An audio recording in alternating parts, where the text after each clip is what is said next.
Hello, magandang gabi po sa inyong lahat. Hindi kasi ako makagawa ng video, kaya gagawa na lang muna ako ng konting experience nung ako ay nasa bakasyon. Yan. Nung ako po ay nasa bakasyon, salamat sa Panginoon dahil nairaos ko naman yung isang buwan at kalahati kong bakasyon sa Pilipinas. Although hindi man talaga kasarapan dahil syempre wala naman tayong malaking pinansyal na naiuwi. Pero masaya ako kasi nakasama ko mga anak ko, nakasama ko mga kapatid ko, nakasama ko yung mga apo ko na mga dalaga at binata na sila halos. At nakasama ko ang mga kamag-anak, nakasama ko rin yung mga kaibigan na hindi man sila lahat nakita ko kasi nahiya man akong pumunta sa kanila dahil una, wala naman akong pinansyal na dala. Siyempre, hindi naman pwede na sisulpot ka na lang doon na wala ka man lang iaabot sa kanila kahit na isang pirasong candy, di ba?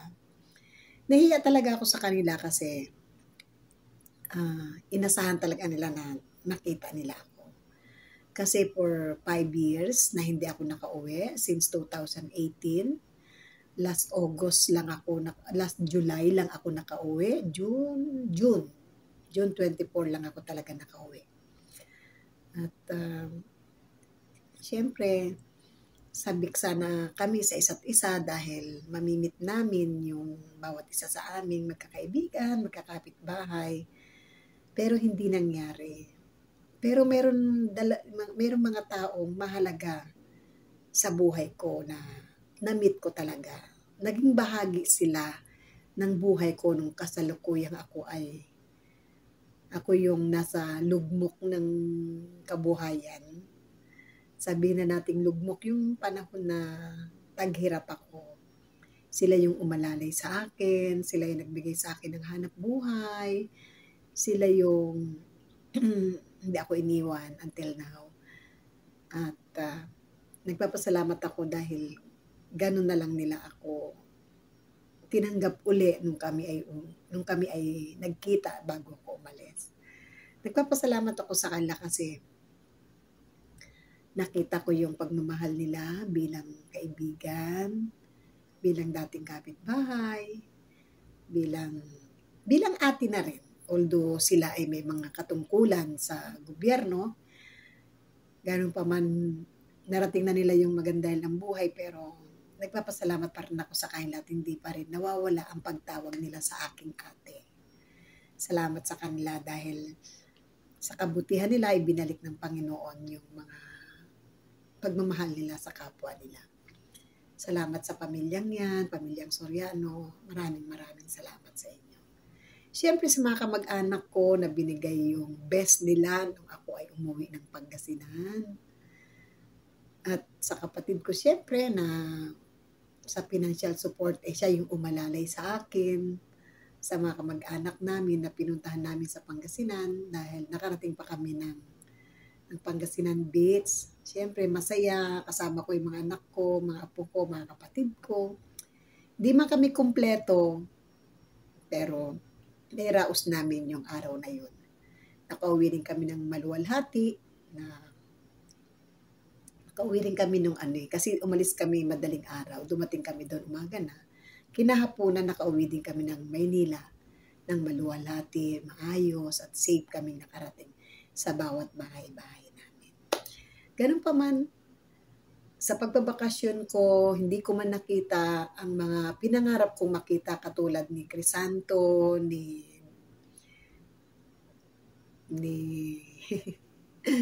Madam El, siyempre,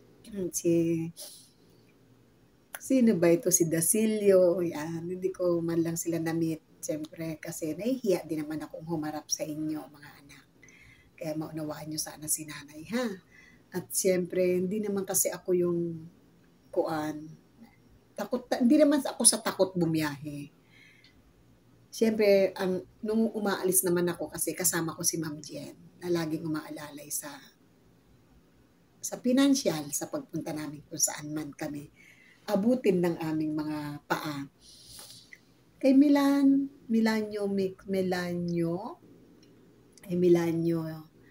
de Aquino, maraming salamat anak sa iyo ha, dahil until now nandiyan ka pa rin kahit hindi tayo nagkita anak, pero may mga pagkakataon pa rin anak na magkikita tayo.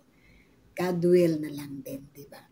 Siyempre sa mga bahay na pinuntahan namin, kay Chay Gonyo, sa pagmamahal niya na sa amin ni Ma'am Jen, tinanggap niya kami ng maluwalhati sa bahay niya. Inistima kami ng maayos, hanggang sa higaan namin, hanggang sa pagkain namin. Maraming salamat, Chay Gonyo. At siyempre kay Ma'am Freda Mix Vlog. Maraming salamat sa iyo, Ma'am Freda, sa mga blessing na binigay mo sa akin at kay Ma'am Jen. Alam mo, hanggang ngayon, dala-dala ko yung bag mo dito sa akin. Yun ang pinambiyahe ko pabalik ng Saudi Arabia. At habang nakikita ko yan, siyempre naaalala kita. Hindi ko na nga siya sinabit, baka sabi ko, baka masira. Mag-fade yung balat, baka magasgas. Kaya ang ginawa ko, ilagay ko na lang sa isang bag na may mga damit sa ilalim. Pinatong ko doon para safe siya. Ayan. Ganun kasi ako magmahal ng gamit na binibigay nila sa akin. Katulad ng t-shirt ni Ma'am Jen, dinala ko rin yan dito pabalik ng Saudi Arabia. One day, susuot ko yon pag magla-live ako magla-live ako sa aking YouTube channel. Ayan, basta ako, maraming salamat doon sa mga kaibigan na nag-support, umalalay sa akin. Siyempre, Jen Cruzada, maraming salamat anak. Chay Gonyo, sa Jen Lovers, na Christina Danabe, yan, nakita ko rin yung batang yan. Kay Inday Okray, maraming salamat din sa iyo, Iha, sa support mo sa aming lahat. Siyempre sa Indian Lovers na always na nandyan para suportahan ang aming mga videos. Maraming salamat sa inyo mga anak. Di man ako makabalik sa inyo ng financially. Alam ko naman na spiritually, physically, anak, at siyempre, kay Lord na magbibalik sa inyo ng siksik-liglig, umaapaw ng mga kabaitan nyo sa amin. At syempre sa Anas Mini Farm na until now ay nandyan pa rin. Si Scarlett, si Madam El, at sa bumubuo ng Anas Mini Farm, syempre kay Crisanto, at sa lahat-lahat ng mga Anas Mini Farm team, maraming salamat po sa inyo. At syempre higit sa lahat kay Sir ABM Tour Vlog, na yes, na-meet ko rin si Sir ABN at long last. Na-meet ko rin yung taong hindi ako iniwan, hindi ako pinabayaan sa aking channel, nandiyan pa rin siya. At salamat Sir ABM. Hopefully, Sir ABM, yung biyayang dumating sa atin, sana inshallah na ganun pa rin ang babalik sa atin ulit. God will. Siyempre sa mga kaibigan, sa lahat-lahat ng kaibigan, Ana, Kabs at Lani Wonder Woman, Lori D. Magalpo, Inday Okray, Jen Love, Jen Cruzada. Sa lahat ng Team Kalingap, maraming salamat po sa inyong lahat. At nagpapasalamat ako talaga ng lubos-lubos sa inyong lahat. At nandiyan pa rin kayo hanggang ngayon. Hindi kayo nagbabago. Although sana huwag kayo magbagong lahat dahil ang pag nagbago kayo, bahala kayo. Mawalan kayo ng magandang nanay. Ayan. Maraming salamat po. At gumawa ko talaga ng konting video para kahit paano naman hindi ako masiro kay Lolo Whitey. Maraming salamat sa mga nagmamahal at magmamahal pa rin sa akin at magmamahal pa rin sa aking channel. Sir ABM, salamat po sa always mong pagbaba ng aking mga video at pagtanggap ng mga bagong kaibigan. Maraming salamat Sir ABM. Ayan, sa Jen Lovers, maraming salamat din. Anas Mini Farm Team, maraming salamat. At syempre ang buang team, maraming salamat sa inyo mga anak. Kay MGJC, syempre sa admin, anak. Hopefully anak yung ating pinapangarap sa katapusan ng buwan, sana matupad ko anak, at maligayahan naman din yung mga taong nakasupport palagi sa akin. Although hindi man to kalakihan mga anak, ito naman ay makakapagpaligaya sa inyo kahit papano. O, di ba? At maraming salamat mga anak. Hanggang dito na lang ang aking video at ako'y matutulog na rin. Yan, nagpaganda lang si nanay ng konti. Oh. Inayos-ayos ko lang ng konti aking buhok at saka inayos ko yung kulay. Yan, kaya alam, medyo basa pa kasi ang buhok ko kaya nag-video-video lang ako. Wala naman kasi akong magawa doon sa labas. Eh, alam mo naman may kalaban kaya hindi ako pwedeng. Umalis naman sila kaya pwede, kaya nag-ingay ako.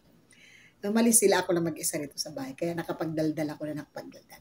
Maraming salamat mga anak. See you soon at God bless everyone. Bye-bye!